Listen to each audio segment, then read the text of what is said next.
Hai, kenalin aku Novi Rosita Anggraini dari Prodi Manajemen semester 3 kelas B1. Baik, di sini saya akan menjelaskan sedikit tentang gerakan filantropis kontribusi sosial dalam menghadapi tantangan kehidupan sosial masyarakat. Baik, yang pertama, apa sih yang dimaksud dengan gerakan filantropis itu? Filantropis yaitu berasal dari bahasa Yunani yaitu philos yang berarti cinta dan anthropos yang berarti manusia adalah tindakan seseorang yang mencintai sesama manusia dengan menyumbangkan waktu, materi, tenaga untuk menolong orang lain. Filantropi itu bersifat kedermawaan ya, sebagai bentuk tindakan sukarela yang dilakukan individu atau sekelompok untuk membantu yang lain. Dulu filantropi sosial banyak dilakukan secara mekanis dan tergugah dengan sendirinya. Namun seiring dengan kemajuan zaman teknologi sekarang, kini filantropi sosial bersifat organis, di mana tempat organisasi yang mewadai kegiatan filantropi sosial tersebut. Apalagi ditambah dengan adanya kemajuan di bidang iptek membawa angin segar bagi filantropi sosial, karena melalui platform kita dapat menggandeng banyak pihak untuk turut memberikan dukungan materi sehingga dapat membantu banyak orang yang membutuhkan.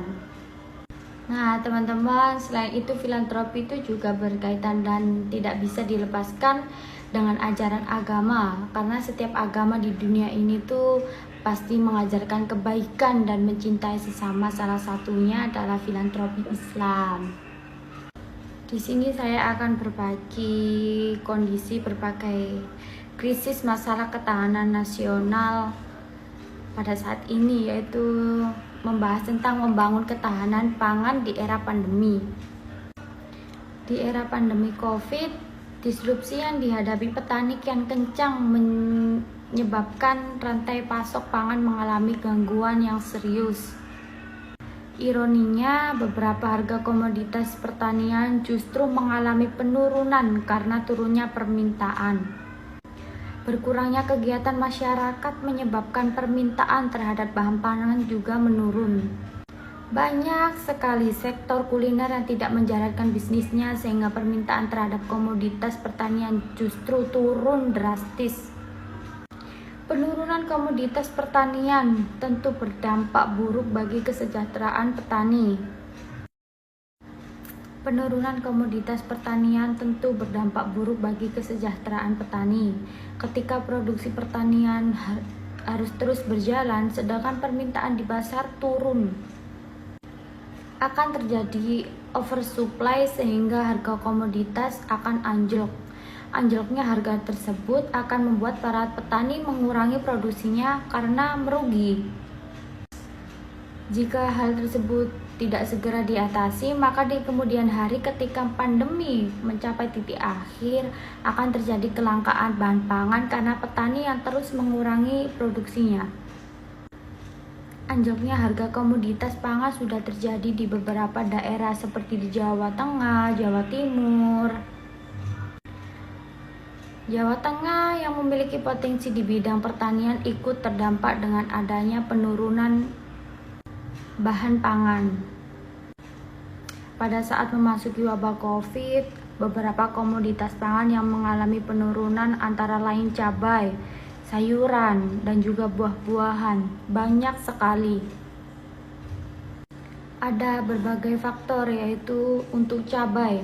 Untuk cabai sendiri penurunannya sudah mulai terjadi sejak beberapa bulan yang lalu ya. Jika dilihat dalam seminggu terakhir itu, komoditas cabai masih cenderung mengalami penurunan, terutama untuk cabai rawit hijau atau cabai rawit merah besar.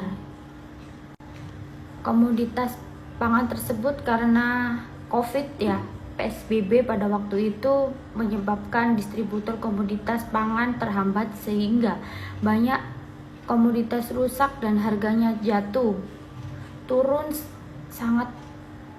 drastis. Selain itu, menurunnya daya beli masyarakat akibat merebaknya PHK juga menyumbang penurunan daya serap produk pertanian. Selain itu, pada masa pandemi ini banyak pengusaha yang tidak bisa menjalankan bisnisnya, yaitu karena berkurangnya aktivitas masyarakat seperti hajatan, perkumpulan, dan kegiatan lainnya yang biasanya membutuhkan konsumsi besar saat ini tidak ada lagi, sehingga permintaan terhadap bahan pangan menurun. Bahkan juga banyak usaha kuliner yang tutup sehingga terjadi oversupply ketika panen raya. Bentuk aksi nyata yang harus kita lakukan dalam menghadapi masalah tersebut adalah kita harus optimis para petani mampu untuk menyediakan kebutuhan pangan bagi negeri ini.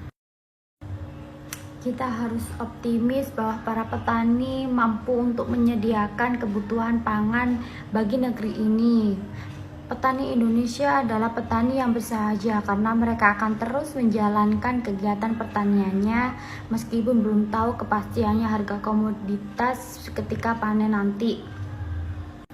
Petani adalah pahlawan pangan bagi bangsa ini yang harus diperhatikan kesejahteraannya.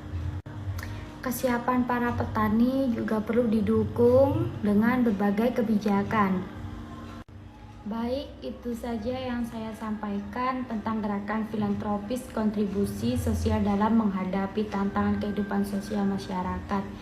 Maaf sekali jika banyak kesalahan atau informasi yang belum lengkap. Saya Novi Rosita Anggraini. Terima kasih. Assalamualaikum warahmatullahi wabarakatuh.